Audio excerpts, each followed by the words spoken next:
around the corner, got them shades on my eyes. It's a pretty little thing by my side that's flawless. Why you niggas still chasing road?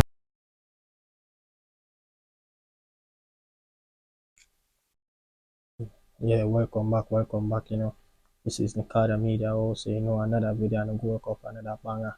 I'm just want to shout out the people them, we are support the video them and really appreciate it. But yeah, good morning, good night, good evening, whenever you watch this video, hola, como estás, buenos días, buenos noches to all of the Spanish people who watch the video.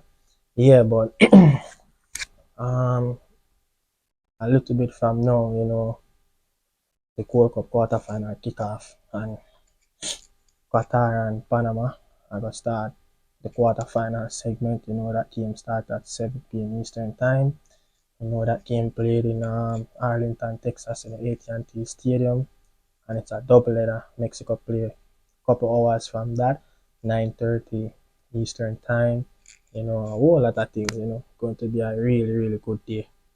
Really two good games I'm going to play. Can't tell you, especially that game with L3 and versus the Los Ticos. Shall we start things with Panama and Qatar, as they're going to kick off the quarterfinal game in Arlington, Texas in the AT&T Stadium. The last time these two teams met in a World Cup games, it was last World Cup group stage when they drew 3-3. Panama have most fair chances, they have more possession, but it was pretty much an easy game. Really much talking what happened last World Cup. We are talking about game we're gonna play later from now. So, in the group stage, the Qatar team scored 3 and conceded 3. The Panama team, they scored 6.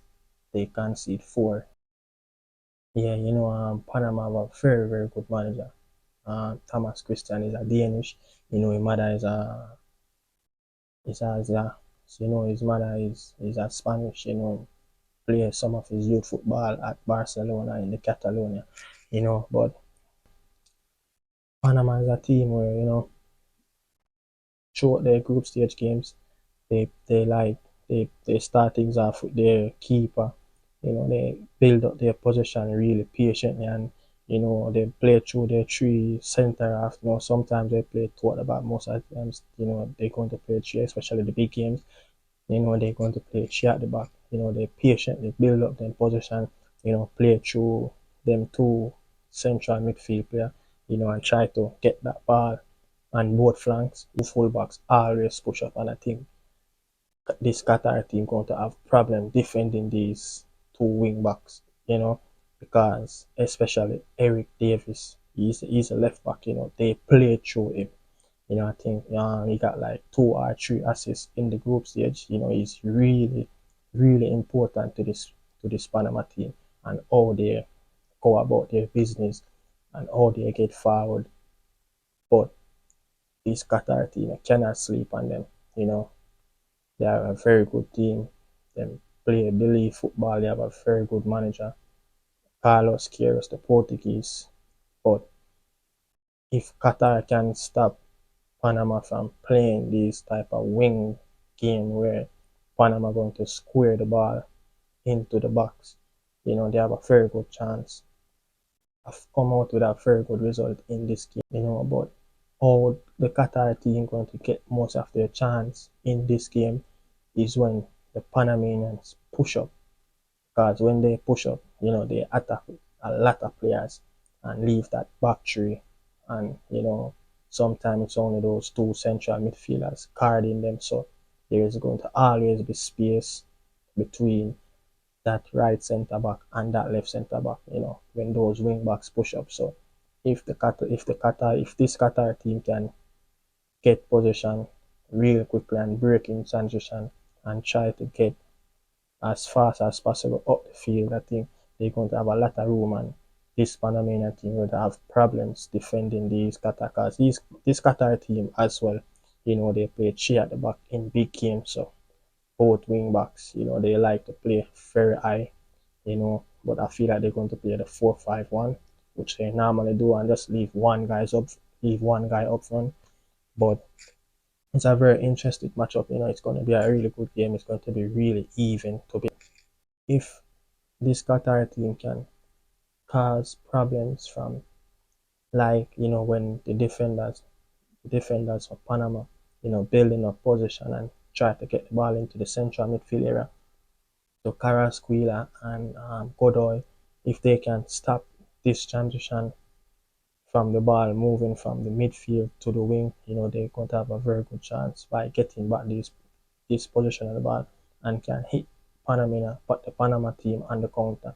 But if they let Eric Eric Davis try to cross these balls to Farado, this guy have scoring goals in the tournament for the Panamanian team. He normally link up play with Ishmael Diaz. Ishmael Diaz is a really skillful player. You have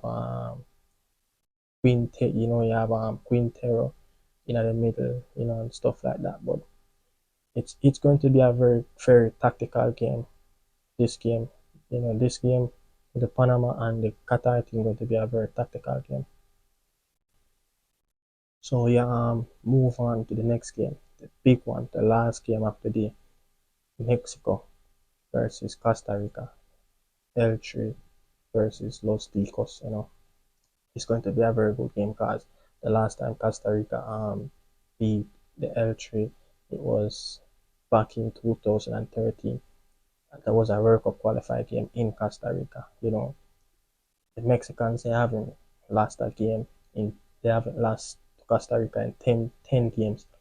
They won 7, they drew 3 games, but this Costa Rican team, I cannot sleep on them. They know how to play this Mexican team. They're going to defend deep. They're going to wait until the Mexicans come into their defensive third and then try to trigger press and then try to win that ball and hit the Mexicans. The Mexicans play that really high line. Their fullbacks play like a winger and their winger come in and play like a striker, winger striker. But this this Costa Rican team, playing through Joel Campbell. Joel Campbell is not really in his prime like maybe 10 years ago, when he's younger, but he's still fit, a still very good player. He's very deadly on set piece. He can run with the ball, he can dribble, he can dish a pass out for a teammate to score. They cannot defend set piece. You saw that in the Martinique game. They concede 4 goals. By set pieces. So it's going to really be interesting to see how this Costa Rican team match up with the Mexicans just by defending the set piece. But the Mexicans, they play that, as I said before, they play that really high line. Jorge Sanchez, and Gallardo, both fullbacks. Sometimes the Mexican played it 4. One of the midfield chop in between the both center half and they go back 3 and they push both fullbacks all the way up. And they like to play a little creative triangle inside that middle. So if you block the channel down the flank, you have Roma, you have Chavez, sometimes they play Carlos Rodriguez, sometimes they play Eric Sanchez in the midfield as a creative player. But this game going to be a really banger. Trust me, it's going to be a really game. But don't be surprised. The Mexicans blow the Costa Ricans, and the Costa Ricans cannot afford the Mexicans to score early, because if you get that crowd into the game early, the Mexicans, they're going to fill the stadium up. They travel everywhere. So if you can get the Mexican fans off their game, that's like 20% by just getting a good chance. Close them down properly. Don't give them a lot of chances. Especially down that flank. But it's going to be a really interesting one. Yeah, so the winner for this fixtures with the Panama team and the Qatar, the winner go on and face America, and the winner for in that Costa Rica and Mexico game go on to face either Guatemala or Jamaica. So yeah, check it. Thanks for watching. This is Nicardo Media House. Keep on supporting the video, keep on smashing the like button, stuff like that. So yeah, salute. Adios, amigos.